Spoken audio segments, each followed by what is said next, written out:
একটা রাস্তার নাম নাকি মুরগির গলা। চিকেন স্ন্যাকটাকে কেটে দিলে আমরা উত্তর পূর্ব অঞ্চলকে ভারত থেকে বিচ্ছিন্ন করে দেবো।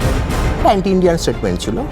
মারাত্মক কথা বলছেন। ভারতবর্ষের মধ্যে একটা শক্তি আছে, যারা একসময় ভারতবর্ষের পাওয়ারে ছিল, তারাও চাইতো যে ভারতবর্ষের বর্ডারগুলোতে অস্থিরতা বজায় থাকুক। লালমনিরহাটে চীন অলরেডি একটা পরিত্যক্ত এয়ারফিল্ডকে ওরা আবার রিভাইভ করার কথা প্ল্যান দিয়েছিল। একদিকে চীন রয়েছে, একদিকে বাংলাদেশ রয়েছে। যদি সেরকম সিচুয়েশন আসে যে যেখানে মনে হয় যে Bangladesh can be potential threat, তাহলে আমরা বাংলাদেশে ওই জায়গা দখল করবো। সবচেয়ে ইম্পর্ট্যান্ট মাস্টার স্ট্রোক যেটা আন্ডারগ্রাউন্ড একটা রেলের নেটওয়ার্ক পাস করবে, টপ ক্লাস বাঙ্কার বাস্টারও কিছু করতে পারবে না। ফোর্টিফিকেশন যে টোটাল প্ল্যান আছে, এই প্ল্যানটাকে কমপ্লিট করার জন্য কেন্দ্রীয় সরকার সীমা বেঁধে দিয়েছে 2030। তাহলে এই যে হিউজ কাজ একটা হচ্ছে, মানে মহাযজ্ঞ হচ্ছে। চিকেন স্নেক নেই, এটা ভার্চুয়ালি এটা ডাইনোসরের গলা হয়ে গেছে।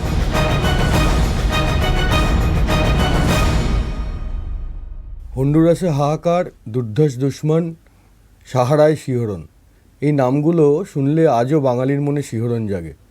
আর একটা নাম নিয়েও এখন খুব শোরগোল পড়ে গেছে। সেই নামটা হচ্ছে চিকেন স্নেক, মুরগির গলা।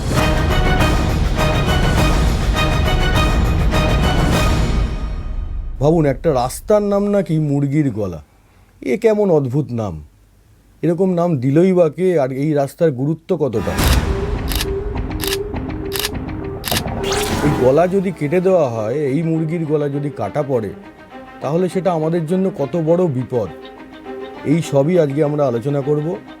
আমাদের সঙ্গে রয়েছেন শান্তনু সোম, যিনি একজন এন্টারপ্রেনিউর, যিনি টেকনোলজিস্ট, যার স্ট্র্যাটেজিক ডিফেন্সে একটা প্রবল আগ্রহ রয়েছে, যিনি ওয়াইল্ড লাইফ ফটোগ্রাফার, যিনি ফিজিক্স প্রেমী, যিনি দেশপ্রেমী, এবং যিনি বিচ্ছিরিভাবে একজন পজিটিভ মানুষ, আশাবাদী বাঙালি।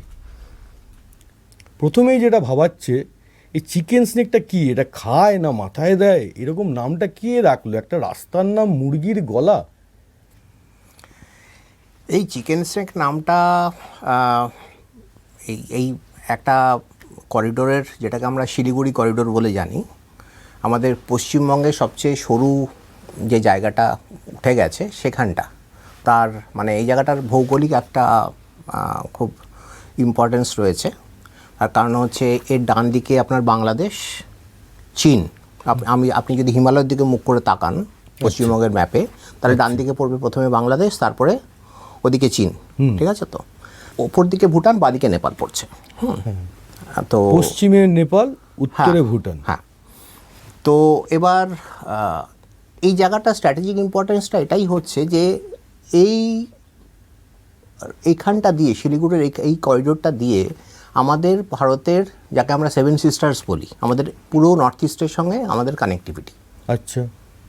সুতরাং কোনোভাবে যদি এখানে কোনো রকম ডিস্ট্রাপশন হয় বা কোনো যুদ্ধ টুদ্ধ লেগে এই জায়গাটাকে আমাদের ভারত থেকে কেটে দেওয়া যায়, তাহলে পুরো উত্তর পূর্ব নর্থ ইস্ট আমাদের কাছ থেকে বিচ্ছিন্ন হয়ে কেটে দিলে কি হবে সেটাতে আপনার কাছে আমি আসছি, কিন্তু আমি জানবো চিকেন স্নেক কেন, এর সঙ্গে কি কোনো সাদৃশ্য আছে দেখতে জায়গাটা? হ্যাঁ, গলা ওইখানটা যেহেতু সরু হয়ে গেছে, আপনি পশ্চিমবঙ্গের ম্যাপটা যদি দেখেন, এই জায়গাটার মোটামুটি আয়তন হচ্ছে, এটাকে আমি শিলিগুড়ি করিডোর বলছি আপাতত, প্রায় 60 কিলোমিটারের মতন লম্বা আর 22 কিলোমিটারের মতন চওড়া। 22 কিলোমিটার আজকালকার দিনে ভৌগোলিকভাবে তো খুবই ছোট, সরু জায়গা, খুবই সরু। হ্যাঁ, আর পশ্চিমবঙ্গের ম্যাপটা দেখলে ওই সরু জায়গাটার মধ্যে দিয়ে দেখে মনে হয় যেন এটা একটা চিকেনের গলার মতো, গলাটা যেমন সরু, চিকেনের গলার মতন, সেই জন্যই এর নাম চিকেন স্নেক। হ্যাঁ, এবং এই টার্মটার কয়েনেজ, এটাকে আমরা সবসময় শিলিগুড়ি করিডোর বলেই জানতাম। এটার যে আপনার স্ট্র্যাটেজিক একটা উইকনেস আছে সেটাও জানা ছিল, মিলিটারি উইকনেস আছে সেটাও জানা ছিল, কিন্তু এই জায়গাটাকে এই নামটা দেয় শারজিল ইমাম। কে দেন? শারজিল ইমাম। আচ্ছা। উনি বলেছিলেন একবার একটা কোনো স্টেটমেন্টে যে ওই মুরগির গলাটা কেটে দিলে আমরা, অ্যান্টি ইন্ডিয়ান স্টেটমেন্ট ছিল, মুরগির গলাটা, চিকেন স্ন্যাকটাকে কেটে দিলে আমরা উত্তর পূর্ব অঞ্চলকে ভারত থেকে বিচ্ছিন্ন করে দেবো। আচ্ছা। এটা থ্রেট স্টেটমেন্ট ছিল। ওখান থেকে ওই নামটা, ওই চিকেন স্নেক নাম কথাটা অ্যাকচুয়ালি আমাদের কাছে মোটামুটি একটা পপুলার হয়ে দাঁড়ায় আর কি। এখন আমরা সেটাই প্রায় সব জায়গাতে নিউজ মিডিয়া লেখা সব জায়গাতেই ব্যবহার হচ্ছে। একদম। তো এই মুরগির গলা কেটে দিলে সত্যি কি আমাদের কাছে বড় বিপদ? এক সময় তো বড় বিপদ ছিল, কিন্তু আমার মনে হয় যে যতটুকু কাজ এখনো পর্যন্ত হয়ে গেছে, ভারত সরকার যা করেছেন, কারণ এই ব্যাপারটার উপর বিশেষ করে দৃষ্টি পড়ে বাংলাদেশে সরকার পরিবর্তনের পর। আচ্ছা, হাসিনার পরে যখন হাসিনা সরকারের পতনের পর। হ্যাঁ, পতনের পরে যখন ইউনূস বারবার করে বলতে থাকেন যে নর্থ ইস্ট কে আমরা নিয়ে নেব, এই মানে চীনকে আহ্বান উনি জানাচ্ছিলেন। ইন্টারন্যাশনাল স্টেটমেন্টও বেশ কয়েকবার দিয়েছেন যে বাংলাদেশকে ব্যবহার করে আপনারা নর্থ ইস্টে যান, হ্যাঁ একটা ইকোনমিক করিডোর তৈরি করুন, এই ধরনের কথাবার্তা তো বলেইছেন। উস্কাচ্ছিল আর ভারতের এগুলোর মধ্যে বিরুদ্ধে। উস্কানোর থেকেও থ্রেট ছিল, এগুলোকে প্যাসিভ থ্রেট বলা হয়। হ্যাঁ, এগুলো হচ্ছে প্যাসিভ অ্যাগ্রেশন, যে না খুব ভালো বলছি কথাটা, কিন্তু আলটিমেটলি আমি মিন করছি যে ওই জায়গাটা তোমাদের সবচেয়ে দুর্বলতম অঞ্চল, এবং মানে এটা আমরা জানিয়ে দিচ্ছি, অন্যভাবে জানিয়ে দিচ্ছি। হ্যাঁ, এই মানে বেসিক্যালি বাংলাদেশের পট পরিবর্তনের পরেই ভারত সরকার সাংঘাতিকভাবে নড়ে চড়ে বসেন। এরকম নয় যে তার আগে এখানে কোনো ফোর্টিফিকেশন বা ছিল না, বা সেটা ছিল না, ওই জায়গাটা এমনিতে কভার্ড। কিন্তু মানে আপনি একটা মুরগির গলার মধ্যে একটা স্টিলের জালি পরিয়ে দেওয়াটা, সেটা ছিল না। এখন যেটা হচ্ছে, একটা স্টিলের জালি আস্তে আস্তে হচ্ছে, এবং এটা দিন দিন এটা একটা multi layered offence and defence সিস্টেমের একটা দিকে যাচ্ছে। এটা শুধুমাত্র ডিফেন্স নয়, এটা অফেন্সিভ এবং ডিফেন্সিভও। এবং এটা ভাবাই যেতে পারে যে এই পৃথিবীতে যতগুলো হেভিলি মিলিটারাইজ জোন আছে, আচ্ছা, তার মধ্যে এটি অন্যতম হতে যাচ্ছে প্রথম তিনটির মধ্যে। এবং অফেন্স এবং ডিফেন্স সিস্টেম একসঙ্গে থাকাটা খুবই স্ট্র্যাটেজিকভাবে ইম্পর্ট্যান্ট একটা ব্যাপার। আমরা এই জায়গাটায় আসবো, আরও বিশদে জানবো আপনার থেকে, কিন্তু আমাকে একটা জিনিস বলুন। ধরে নিন এই চিকেন স্নেকের এই যে থ্রেট, এই চিকেন স্নেক কেটে দিলে তোমাদের খুব বিপদ হবে, এই বিপদটা কি হতে পারে? চিকেন স্নেকটা সামরিকভাবে স্ট্র্যাটেজিক্যালিভাবে কতটা গুরুত্বপূর্ণ?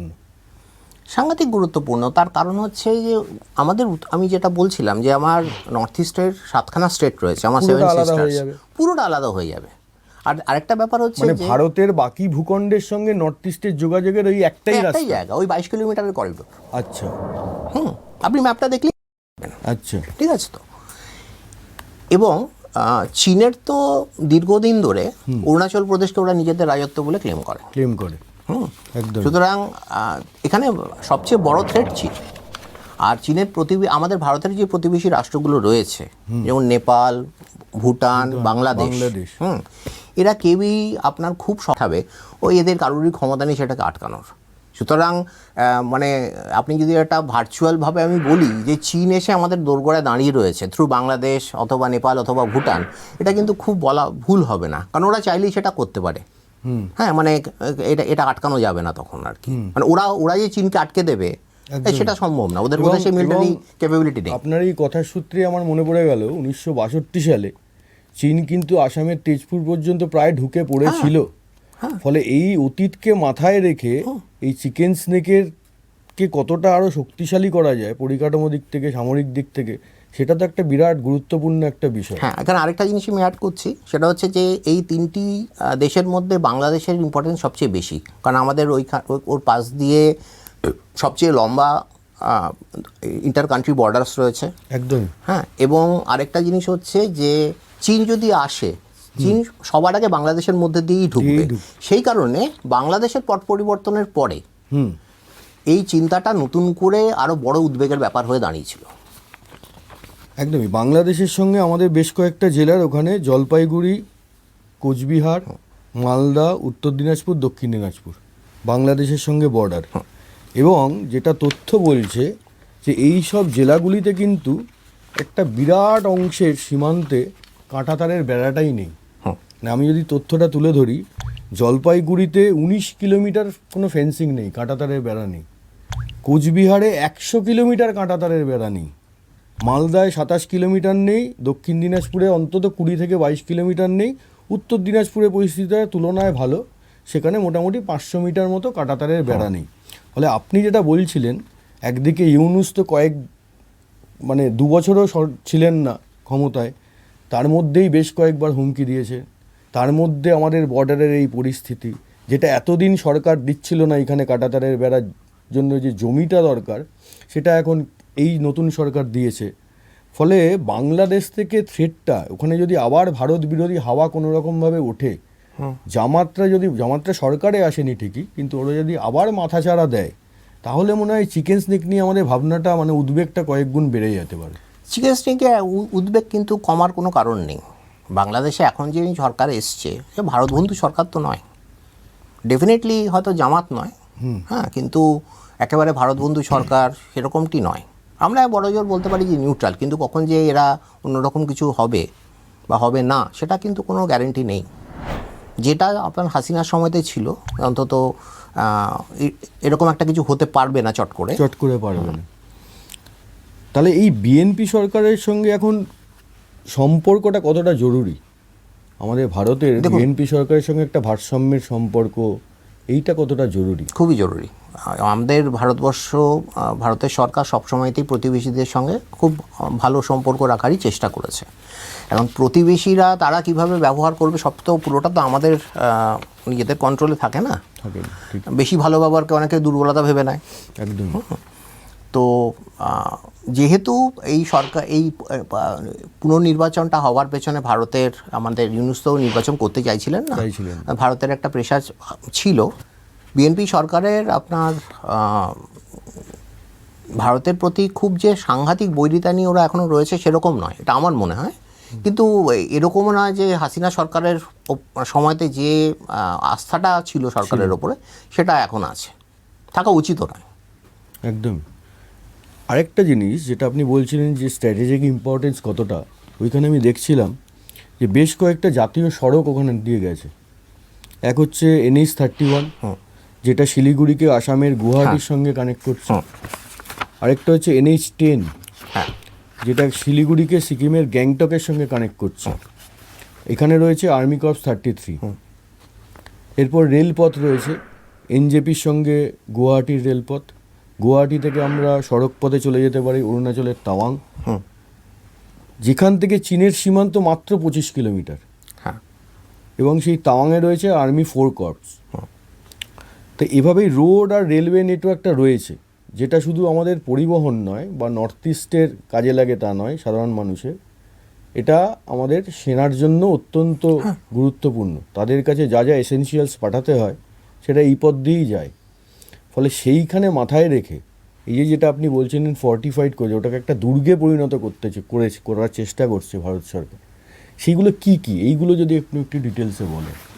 দেখুন, আমাদের এখানে ফোর্টিফিকেশন যে টোটাল প্ল্যান আছে, টোটাল প্ল্যানটা লেড আউট, মানে এটা পরিষ্কারভাবে করে দেওয়া হয়েছে। আমরা কিছু জানতে পেরেছি, কিছু ডিফেন্সের কারণে সেগুলো পাবলিকের কাছে আসবে না কখনোই। নিশ্চয়ই। এটা মাল্টি লেয়ার্ড প্ল্যান, একটা একমাত্রিক প্ল্যান নয়, মাল্টি লেয়ার্ড প্ল্যান। আচ্ছা। তার মধ্যে হচ্ছে যে সবচেয়ে ইম্পর্ট্যান্ট মাস্টার স্ট্রোক যেটা আমাদের রেলমন্ত্রী কিছুদিন আগে বলেছেন, অশ্বিনী বৈষ্ণবজি, একদম, যে আপনার একটা আন্ডারগ্রাউন্ড একটা রেল আপনার রেলের নেটওয়ার্ক পাস করবে। আপনার জায়গাটা হচ্ছে সুড়ঙ্গে মাটির নিচ দিয়ে যাবে ট্রেন। হ্যাঁ, এটা হচ্ছে উত্তর দিনাজপুরের ডুমডাঙ্গি বলে একটা জায়গা আছে। উত্তর দিনাজপুর ডুমডাঙ্গি। আচ্ছা। সেখান থেকে ও 3 মাইল একটা জায়গা আছে, সেখান থেকে রাঙাপানি থেকে সোজা উঠছে বাগডোগরায়। আচ্ছা। আর বাগডোগরায় আপনি জানেন ওটা বাগডোগরা সিভিলিয়ান এয়ারপোর্ট নয়, ওটা বেসিক্যালি আপনার এয়ারফোর্সেরই এয়ারপোর্ট, ওটা আমরা সিভিলিয়ান কাজে ইউজ করি। বাগডোগরাতে আমাদের একটা এয়ারফোর্সের একটা স্টেশন আছে, FS ওটা, ঠিক আছে তো। এবং সেখানে এই মানে এটা জাস্ট একটা এদিক থেকে ওদিক কানেকশন শুধু নয়, এটা একটা মোস্ট ইম্পর্ট্যান্ট এয়ার স্ট্রিপ ওখানকার, তাদের সঙ্গেও যোগাযোগের রাস্তা। ধরুন কোনো কারণে একটা ওখানে অ্যাটাক হলো, এবং এটাকে আমি মাস্টার স্ট্রোক এই কারণেই বলছি, এটাকে যেভাবে করা হচ্ছে, যেই সিভিল ইঞ্জিনিয়ারিং বা যে কোয়ালিটির আপনার সেই ফোর্টিফিকেশন কথাটাই বলছি, মাটির তো 22 থেকে 24 মিটার নিচে, এক নম্বর কথা। এবং এর যে সিভিল ইঞ্জিনিয়ারিং যে কনস্ট্রাকশন হচ্ছে, এটাতে মাল্টি লেয়ার রিইনফোর্সমেন্ট ইউজ করা হচ্ছে, যেন উপর থেকে যে কোনো রকমের গ্রাউন্ড অ্যাটাক, আপনার এখন যে বাংকার বাস্টার যে বোমগুলো আছে, যেগুলো মাটির অনেক ডিপ পেনিট্রেশন করে নিতে পারে, সেগুলো পর্যন্ত কিছু করতে পারবে না। আচ্ছা। এবং আমি এটা খুব জোর দিয়ে বলতে পারছি না, কিন্তু মনে হয় এটা কোনো নিউক্লিয়ার অ্যাটাক প্রুফ, যে কোনো যদি ওপরে সারফেসে নিউক্লিয়ার অ্যাটাক হলো, তাহলেও তলা দিয়ে আপনার যোগাযোগ অবিচ্ছিন্ন থাকবে। আচ্ছা। নিচ দিয়ে 2টো ট্র্যাক যাচ্ছে আসা এবং যাওয়ার জন্যে, এবং এই ট্র্যাকগুলো তৈরি হয়েছে বিশেষভাবে যেন এগুলো ধরুন ট্যাঙ্ক থেকে আরম্ভ করে, হ্যাঁ আচ্ছা, ঠিক আছে, তো 25 টনের অ্যাক্সেল ক্যাপাসিটির ইয়ে যেন যেতে পারে আর কি, আপনার মুভমেন্ট যেন হতে পারে।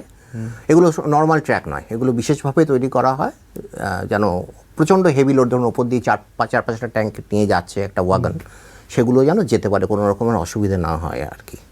আর উপর থেকে 4টে ট্র্যাকের একটা রাস্তা যাচ্ছে, উপর দিয়েও যাচ্ছে রেল, নিচ দিয়েও যাচ্ছে। এটা টোটাল 6 ট্র্যাক মিলে একদম বাগডোগরায় আপনার ওখানে গিয়ে ওটা মিলছে ওই জায়গাটাতে গিয়ে। এখানে একটু থ্রেডগুলোকে বলে দিই যে এখানে আপনার 130 কিলোমিটার ধরে চুম্বি ভ্যালি চীনের, তারপরে হচ্ছে ডোকলামের ঝাম্পেরি রিচ থেকে এই যে জায়গাটা আমাদের Siliguri corridor, direct line of sight দেখা যায়, মানে আপনি টেলিস্কোপ দিয়ে দেখতে পাবেন, দেখা যায় চীন থেকে। হ্যাঁ, ডোকলামের ওই যে ডোকলাম যেহেতু উঁচুতে, ডাইরেক্টলি লাইন অফ সাইট থেকে দেখা যায়। ডোকলামে 2017 সালে একদম ভারত চীন সেনা মুখোমুখি হয়েছিল। এটা দূরত্ব হচ্ছে 100 কিলোমিটার। আচ্ছা, ঠিক আছে, মানে এটা এখান থেকে যে থ্রেডটা আসতে পারে সেটা হচ্ছে ডাইরেক্ট আর্টিলারি কিংবা মিসাইলের থ্রেড। আচ্ছা, মানে পায়ে হেঁটে কেউ আসবে না, কিন্তু ওখান থেকে straight line of sight clear, তো ও মারতে পারবে, কোনো অসুবিধা নেই। আচ্ছা আচ্ছা, আর তারপরে হচ্ছে আপনার লালমনিরহাট। আচ্ছা, লালমনিরহাট বাংলাদেশে। লালমনিরহাটে চীন অলরেডি একটা সেকেন্ড ওয়ার্ল্ড ওয়ারের একটা পরিত্যক্ত এয়ারফিল্ডকে ওরা আবার রিভাইভ করার কথা প্ল্যান দিয়েছিল, এবং ইউনিট সরকার মোটামুটি সেটা এগ্রিও করেছিল। এই সরকার কি করবেন আমার জানা নেই। সুতরাং এটাকে আমি যেটা বলছিলাম যে একটা পসিবল থ্রেট সবসময় ধরে রাখতে হবে, যে এটা যেহেতু এটা কেউই অত কেপেবল কান্ট্রি নয় ডিফেন্স ওয়াইজ, সুতরাং চীনই আমার বর্ডার ধরে নিতে হবে। একদিকে চীন রয়েছে, একদিকে বাংলাদেশ রয়েছে। আমি না সেইভাবে দেখতে গেলে একটু হয়তো আমাকে একটু মনে হবে যে আমি একটু অ্যালার্মিস্ট, কিন্তু আমার কথা হচ্ছে বাংলাদেশের বর্ডারটাকে চীনের বর্ডার হিসেবেই ট্রিট করা উচিত। তাহলে ওই যে ওখান থেকে যে সোজা তারা দেখতে পাচ্ছে, মিসাইল ছুটতে পারছে, সেটা আটকানোর জন্য কি ব্যবস্থা? হ্যাঁ, ওইটার জন্য যেটা করা হচ্ছে সেটা হচ্ছে এরিয়াল ডিফেন্স সিস্টেম। আচ্ছা, সেখানে সবচেয়ে কেপেবল যেটা বসেছে সেটা হচ্ছে S-400 ট্রাম্প, এবং সেটা আপনার কভার করবে প্রায় 400 কিলোমিটার এরিয়াল ডিস্টেন্সে। এবং এই যে S-400 যে ভার্সনটা বসেছে সেটা একটা ইয়েতে ফায়ারে একসঙ্গে 36টা এরিয়াল অ্যাটাককে প্রিভেন্ট করতে পারে, 36 সাইমালটেনিয়াসলি। মানে ওই দিক দিয়ে মিসাইল আসছে, ড্রোন আসছে, 4টে মিসাইল আসছে, 5টা এয়ারক্রাফট আসছে, সব একটা ফায়ারে 36টা এয়ারবোর্ন অবজেক্টকে ও কভার করতে পারে। আর এরকম একটা গোটা ব্যাটারি বসেছে ওখানে S-400-এর। এটা ছাড়াও আমাদের নিজস্ব যে এয়ার ডিফেন্স সিস্টেম আছে সেটাও রয়েছে। সেগুলো আপনার ধরুন লো ক্যাপাসিটি থ্রেড, যেগুলো ধরুন ড্রোন হতে পারে, যে জিনিস আমরা অপারেশন সিন্দুরে দেখেছি, ঠিক সেম জিনিস ওখানে বসেছে। ঠিক আছে, তো পার্ট অফ আকাশতীর দেখছে। হ্যাঁ, অবশ্যই। আপনি যদি দেখেন ওখানে যে ইনফ্রাস্ট্রাকচারাল ইনভেস্টমেন্ট হচ্ছে, রেলওয়ে নেটওয়ার্ক থেকে আরম্ভ করে, রোড নেটওয়ার্ক থেকে আরম্ভ করে সব কিছু, এন্টার ফোর্টিফিকেশন প্ল্যানে শুধু ইনফ্রাস্ট্রাকচারাল কস্ট, আমি ডিফেন্সের কস্টের কথা বলছিই না।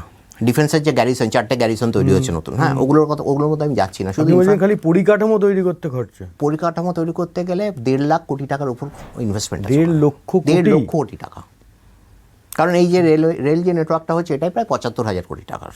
আচ্ছা, তারপর আরেকটা, আমি আসছি সেই কথাটাতে, আমরা আসবো। আরেকটা খুব স্ট্র্যাটেজিক ইনভেস্টমেন্ট ভারতবর্ষ করেছে, এবং অত্যন্ত বুদ্ধিমানের মতন, যে কোনো রিস্ক রাখছে না। আপনি যেটা বললেন না, যে কোনো রিস্ক রাখা হচ্ছে না, জিরো রিস্কে যাওয়া হচ্ছে।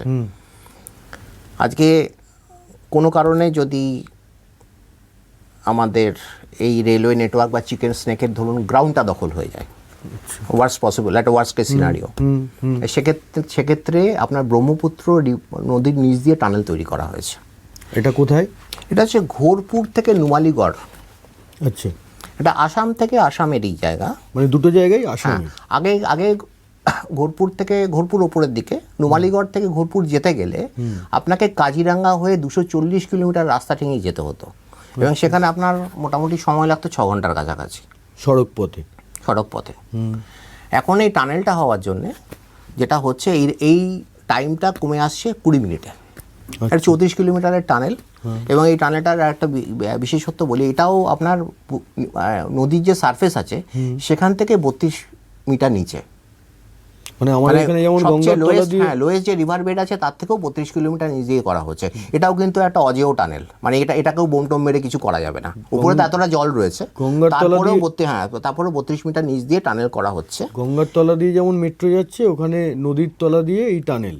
এবং এই টানেলটার আরেকটা বিশেষত্ব আছে, এই টানেলটা শুধুমাত্র রেল না, এটা রেল এবং রোড দুটো নেটওয়ার্কই রাখছে।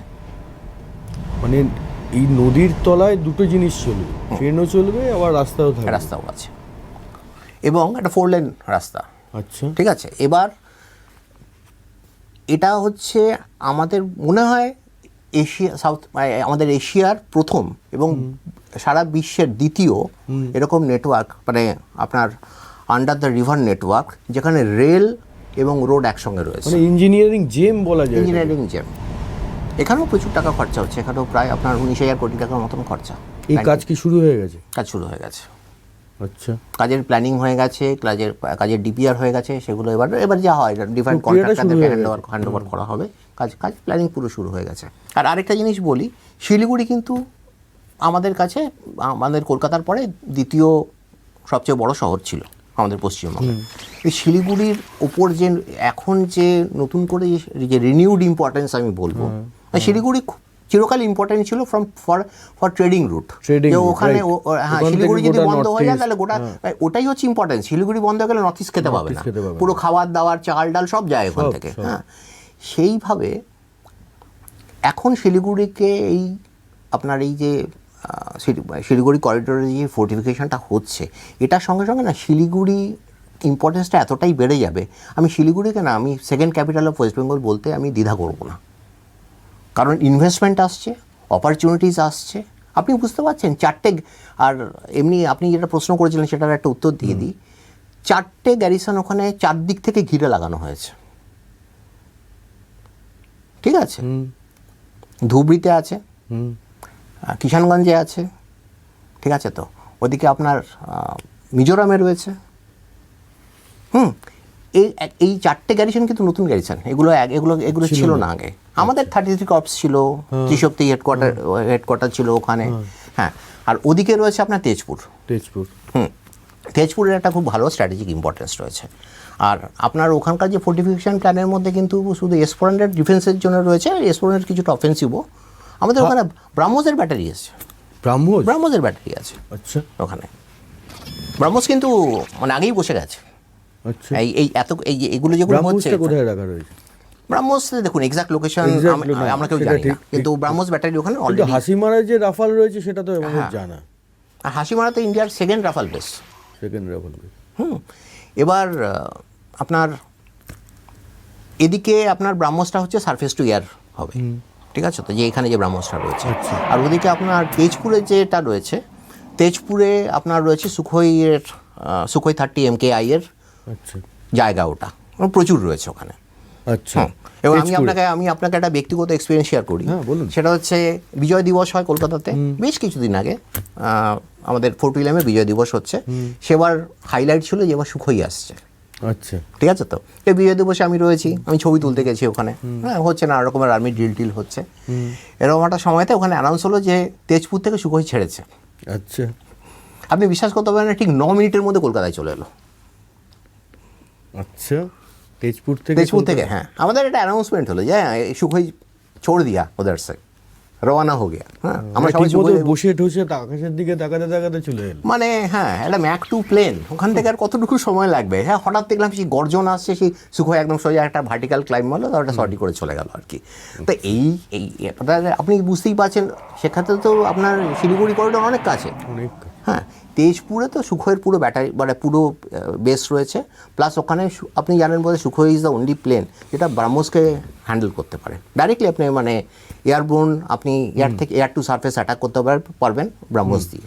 সুতরাং ওখানে সুখোই রয়েছে, ব্রাহ্মস রয়েছে, এদিকে ব্রাহ্মসের গ্রাউন্ড ব্যাটারি রয়েছে, S-400 রয়েছে, রাফাল রয়েছে, তারপরে যেটা হয়েছে আপনার এই ফাঁসি দেওয়া বলে যে জায়গাটা রয়েছে, ওই জায়গাটা সবচেয়ে পোরাস বলে, ওখান দিয়ে আপনার একটা 27 কিলোমিটারের একটা ইন্টেলিজেন্ট ফেন্স হচ্ছে। ওটা প্রথম ইন্টেলিজেন্ট ফেন্স, তারপর অনেকগুলো ইন্টেলিজেন্ট ফেন্স হবে। মানে স্মার্ট ফেন্সিং যেটা বলছেন অমিত শাহ, হ্যাঁ, কেন্দ্রীয় স্বরাষ্ট্রমন্ত্রী। হ্যাঁ, স্মার্ট ফেন্সিং আর ইকোনমিক ফেন্সিং, এই আপনার ইন্টেলিজেন্ট ফেন্সিং একই মানে জিনিস। কেউ ফেন্সিং এর সামনে এলেই সে বুঝে যাবে সেরকম না, একটা এখানে sensor থাকবে। চারভাবে ব্যাপারটা গ্যাদার করা হয়। এগুলো এটা অটোমেটেড, এখানে আপনার কোনো মানে কাউকে কিছু দেখে কিছু করলো এরকম না। স্যাটেলাইট ইমেজিং থাকছে, হ্যাঁ, রেগুলার ড্রোন সার্ভিলেন্স আছে, এবং এখানে নাইট সার্ভিলেন্স আছে। হ্যাঁ, এটা 24/7 এখানে ইনফ্রারেড ক্যামেরা ইউজ করা হয়, infrared camera. Infrared camera use করা হয়, এবং সেখানে যদি কখনো কোনো থ্রেট কিছু পাওয়া যায়, এটা অটোমেটিক্যালি প্রসেস হয়ে ওর যে সিস্টেম আছে সেখানে কাউকে কিছু বলতে হয় না। এখান থেকে ইমেজ আসছে, ওখান থেকে আওয়াজ আসছে, এখান থেকে আরেকটা ইমেজ আসছে, ওখান থেকে স্যাটেলাইট ইমেজের সঙ্গে ম্যাপ করা হচ্ছে, কোনো মুভমেন্ট হচ্ছে কিনা, কোনো পিক্সেলে শিফট হচ্ছে কিনা, সেটার যে থ্রেট পারসেপশন অটোমেটিক্যালি সেটাকে আর্টিফিশিয়াল ইন্টেলিজেন্ট একটা প্ল্যাটফর্মে প্রসেস করে সেটা ওখানে বিএসএফের সঙ্গে শেয়ার করা হচ্ছে। এবারে যদি পট পরিবর্তন না হতো তাহলে কিন্তু ওটা কেন্দ্রীয় শাসিত অঞ্চল ঘোষণা করা ছাড়া অন্য কোনো রাস্তা ছিল না, উপায় ছিল না। তিস্তার জল ছাড়া উত্তরবঙ্গ চলবে না। আবার বাংলাদেশ বারবার তিস্তার জল চায়। আমরা স্বচ্ছন্দে বাংলাদেশকে জল দিতে পারি আমাদের নিজেদের কোনো ক্ষতি না করে, ক্ষতি না করে, আমাদের একদমই, ভারসাম্যটা কোনো বজায় ভারসাম্য রেখে আমরা করতে পারি, ঠিক আছে তো? এবং সেটা আমি মনে করি করা উচিত। কি আশঙ্কা ছিল এই বিজেপি যদি না জিততো কি হতো? বিজেপি না জিতলে যেটা হতো সেটা হচ্ছে যে নানা ইন্টেলিজেন্স ইনপুট আছে। আপনি ওই থ্রেডগুলো শুনছিলেন না, 4 তারিখের পরে 4 তারিখের পরে 4 তারিখের পরে সবাই এক অর্কেস্ট্রেশনে কথা বলছে। সিভিল ওয়ারের টাইপের একটা কিছু জিনিস হতো। আমরা যে আজকে এখানে শান্তিতে বসে কথা বলছি সেটাও হতো না। তাহলে এই যে হিউজ কাজ একটা হচ্ছে, মানে মহাযজ্ঞ হচ্ছে, হ্যাঁ, মুরগির গলাকে কেন্দ্র করে। চিকেন স্নেক নেই, এটা ভার্চুয়ালি একটা ডাইনোসরের গলা হয়ে গেছে।